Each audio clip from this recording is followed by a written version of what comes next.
Mes très chers frères et sœurs, Assalamu alaikum. Que la paix soit sur vous, ainsi que la miséricorde d'Allah et ses bénédictions. Merci de partager vos idées sur les thèmes dans les commentaires pour les futures vidéos sur l'islam. Aujourd'hui, nous abordons un sujet intéressant et très important. Les racines musulmanes des esclaves américains, de l'Afrique à l'Amérique. Regard sur les preuves démontrant que de nombreux musulmans se trouvaient parmi les millions d'esclaves envoyés en Amérique du Nord. La plupart des esclaves africains envoyés en Amérique du Nord étaient originaires d'Afrique de l'Ouest. C'étaient des hommes, des femmes, et des enfants capturés, et vendus à des marchands d'esclaves, forcés de monter sur des navires, et gardés dans des conditions innommables durant toute la traversée jusqu'en Amérique du Nord. 1. Les historiens modernes estiment qu'au plus fort de la traite des Noirs, au XVIIIe siècle, jusqu'à 7 millions d'Africains avaient subi cette traversée. 2. Ils estiment également que jusqu'à 30% de ces esclaves étaient musulmans. 3. Pour comprendre l'histoire des esclaves musulmans en Amérique du Nord, il est nécessaire de savoir certaines choses sur l'esclavage, qui existait déjà en Afrique, et sur l'islam en Afrique, et plus particulièrement en Afrique de l'Ouest.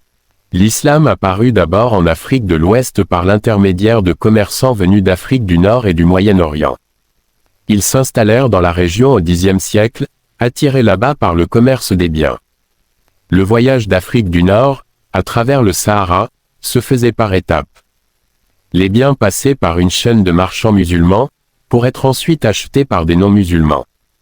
Jusqu'à la première moitié du XIIIe siècle, le royaume du Ghana fut un partenaire commercial important de l'Afrique du Nord. Au cours des 500 années suivantes, divers dirigeants et marchands locaux qui faisaient affaire avec des commerçants musulmans embrassèrent l'islam et ses coutumes. 4. Cependant, ce n'est qu'à partir du milieu du XVIIIe siècle, 5, qu'une majorité d'Africains de l'Ouest se convertirent à l'islam. Au plus fort de la traite des esclaves par les Nord-Américains. À travers l'Afrique, des prisonniers de guerre étaient faits esclaves, et d'autres personnes l'étaient pour le remboursement d'une dette ou comme châtiment d'un crime. Cet esclavage se faisait cependant à petite échelle. Les Africains réduisaient à l'esclavage des personnes qui ne faisaient pas partie de leur groupe ethnique ou culturel. 6. Cet esclavage à petite échelle suffisait à répondre à la demande d'esclaves au sein de l'Afrique, mais insuffisant pour répondre à la demande des Européens. C'est pourquoi les guerres et les raids au cours desquels on kidnappait des esclaves potentiels se firent de plus en plus fréquents. Les Européens avaient besoin d'esclaves pour travailler sur les terres qu'ils possédaient dans les Caraïbes. Et en Amérique, ces esclaves étaient disponibles en nombre plus important que les serviteurs liés par contrat. Pour les milliers de musulmans qui furent capturés et envoyés en Amérique du Nord, conserver leur religion fut non seulement difficile, mais souvent impossible. La plupart furent convertis de force au christianisme. Tout effort pour pratiquer leur islam ou garder leur nom d'origine devait être fait en secret. 7. Cependant, on retrouve dans des documents historiques diverses preuves des origines musulmanes de ces esclaves. Des versets du Coran rédigés à la main furent trouvés, et attestent du haut niveau d'éducation reçu par leurs auteurs, en Afrique, avant qu'ils ne soient kidnappés. 8. Les maîtres d'esclaves choisissaient souvent des esclaves musulmans pour superviser leurs confrères. On retrouve par ailleurs des non-musulmans dans des documents rapportant des esclaves en fuite, et sur les listes des soldats participant à la guerre d'indépendance américaine. En 1984, le docteur Alan D. Austin, spécialiste des écrits afro-américains datant d'avant la guerre de sécession, a publié un ouvrage intitulé African Muslims in Antebellum America. À Sourcebook, les musulmans africains dans l'Amérique d'avant la guerre de sécession, un recueil. À travers divers portraits, documents, cartes géographiques et textes, et dépeinte la vie de 50 Africains musulmans prisonniers malgré eux de la traite d'esclaves entre 1730 et 1860. Cet ouvrage fut mis à jour et republié en 1997 et intitulé African Muslims in Antebellum America. Transatlantic Stories and Spiritual Struggle, les musulmans africains dans l'Amérique d'avant la guerre de sécession, histoire transatlantique. Et épreuves spirituelles. Voici quelques brèves biographies ou aperçus de certains de ces musulmans capturés et faits esclaves à cette époque. Job ben Solomon naquit Ayoub ibn Suleyman ibn Ibrahim, vers l'an 1702, dans ce qui est aujourd'hui le Sénégal. Il était issu d'une famille d'érudits musulmans et, à l'âge de 15 ans, assistait son père dans son rôle d'imam. Alors qu'il participait à une expédition marchande, Job fut capturé en territoire ennemi et vendu à des Britanniques. Il fut ensuite envoyé dans le Maryland pour travailler dans les champs de tabac. Il ne se convertit jamais au christianisme. Il priait ouvertement et respectait la diète imposée par l'islam. Un jour, il réussit à s'échapper de la plantation, mais fut rapidement retrouvé et jeté en prison, avant d'être renvoyé à son maître. Le cœur lourd, il écrivit une lettre à son père et cette lettre se retrouva entre les mains d'un philanthrope britannique nommé James Oglethorpe. Cet homme réussit à faire libérer Job, lequel retourna chez lui en passant par l'Angleterre. Sur le navire qui le menait en Angleterre, il apprit à écrire l'anglais et, une fois sur place, il mit par écrit le Coran 3 fois, de mémoire, et on rapporte qu'il aurait aidé à la fameuse traduction de George Sale. Il appelait les gens à l'islam en réfutant le caractère divin de Jésus. Et fut même admis à la Spalding Gentlemen's Society. L'histoire de Yarrow Mamou, elle, nous fut transmise par l'intermédiaire de conversations qu'il eut avec l'artiste qui peignit son portrait.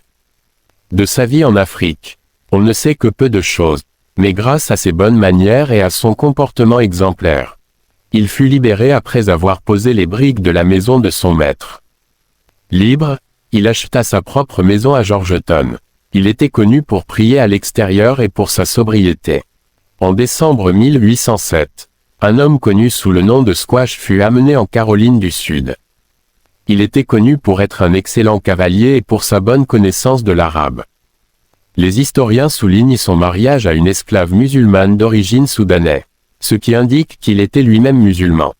On découvre de plus en plus d'anciens documents rédigés en arabe aux États-Unis. Ces documents, cachés ou remisés depuis longtemps dans divers sous-sols et greniers, ou encore classés dans diverses archives, témoignent de la présence de musulmans parmi les Africains kidnappés et envoyés comme esclaves aux États-Unis. 1. Ces documents, révélés à la fin du XXe siècle, contiennent des informations biographiques, des versets du Coran, des lettres personnelles et des lettres éloquentes adressées à des leaders musulmans dans leur pays d'origine. Il est triste de constater que nombre de ces lettres sont de véritables appels à l'aide demandant une intervention pour être enfin libérés. Et qu'elles ne se sont jamais rendues à leur destinataire. Elles ont plutôt été remisées dans des boîtes, des tiroirs et autres malles des décennies durant. Alors que l'intérêt pour l'origine de ces esclaves africains grandissait, ces lettres furent découvertes ou remises aux chercheurs. Elles apportent toutes de nombreux indices sur le pays d'origine et l'histoire de ces esclaves. Elles nous apprennent, entre autres, que parmi ceux qui endurèrent les conditions horribles de la traversée atlantique se trouvaient des musulmans.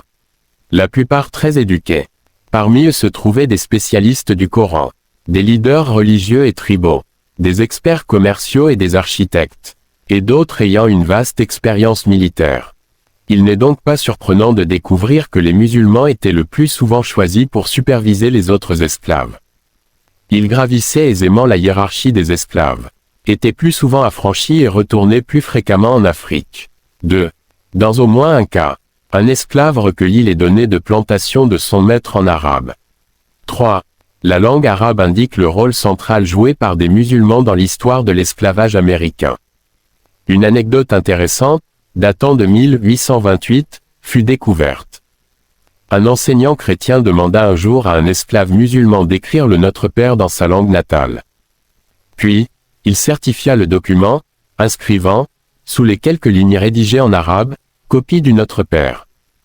Des décennies plus tard, lorsque le document fut étudié par une personne connaissant l'arabe, on découvrit que l'esclave en question avait rédigé, plutôt qu'une traduction du Notre Père, la première sourate du Coran, Al-Fatiha. 4. Plusieurs esclaves musulmans firent de grands efforts pour conserver leur identité musulmane. Comme le suggère le spécialiste de la question Eric Lincoln, leurs souvenirs de l'islam et de leur mode de vie, dans leur pays, ne s'estompent jamais. 5. Plusieurs résistèrent à la conversion forcée au christianisme, et firent semblant d'y croire, tout en maintenant leur foi d'origine au fond de leur cœur. Plusieurs maîtres d'esclaves rapportèrent des pratiques et des habitudes chez leurs esclaves, qui suggèrent qu'ils étaient musulmans. Un propriétaire de plantation, en Géorgie, racontait d'ailleurs qu'un de ses esclaves se prosternait, chaque matin, au lever du soleil. Sur l'île de Sapelo, au large de la Géorgie, certaines pratiques islamiques demeurent aujourd'hui encore. Dans l'église, les hommes et les femmes s'assoient séparément, de part et d'autre de l'allée, et ils retirent leurs chaussures à l'entrée. Les églises font face à la Mecque et les fidèles enterrent leurs morts face à la Mecque. Les habitants de Sapelo sont des descendants de Bilal Muhammad, un musulman qui fut fait esclave et envoyé sur cette île en 1803. Bilal savait lire et écrire l'arabe et fut enterré avec une copie du Coran. Son épouse, Phoebe, portait un voile et ses filles avaient des prénoms musulmans tels Médina et Fatima. 6. En 1829, Bilali rédigea un livret sur les croyances islamiques et les règles des ablutions, la prière du matin et le Adhan, appel à la prière. Ce livret est connu sous le nom de document Bilali, et se trouve maintenant à l'université de Géorgie. 7. Les descendants de Bilal Muhammad portent tous le nom de famille de Béli, qui est certainement un dérivé du nom Bilal. Bien que l'on donnât régulièrement de nouveaux noms aux esclaves, ces noms étaient souvent des contractions bibliques de leurs propres noms musulmans. Il arrivait parfois que leur nom ne soit pas changé. Ayoub ibn Suleyman, dont nous avons raconté l'histoire dans le premier article, avait vu son nom changé en Job ben Solomon. Les noms jouèrent également un rôle dans le cas bien connu du navire Amistad. En août 1839, le navire Amistad se trouvait au large de Long Island, New York, quand les esclaves capturés se soulevèrent et tuèrent le capitaine. Ils épargnèrent la vie de certains membres de l'équipage à la condition qu'ils les ramènent en Afrique. Mais les membres de l'équipage usèrent d'un subterfuge, et les esclaves furent ramenés et poursuivis en justice au Connecticut. Durant le procès, il fut révélé que les esclaves étaient des Africains musulmans provenant d'une région qui est aujourd'hui la Sierra Leone. On leur avait donné des noms espagnols et on les désignait sous le nom de Ladinos noirs, 8.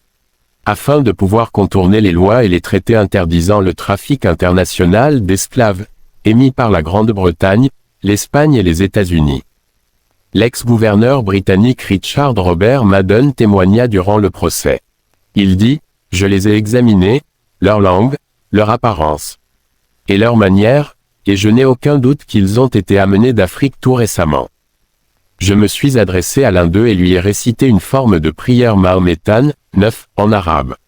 Il a immédiatement reconnu la langue et m'a répété les mots « Allah Akbar, Dieu est grand ». Je me suis également adressé à l'homme qui était près de lui et je lui ai dit, en arabe, « Salamu alaikum, paix sur toi », et, comme il est de coutume, chez eux, il m'a répondu immédiatement « Wa alaykum salam ». Paix sur toi également, 10.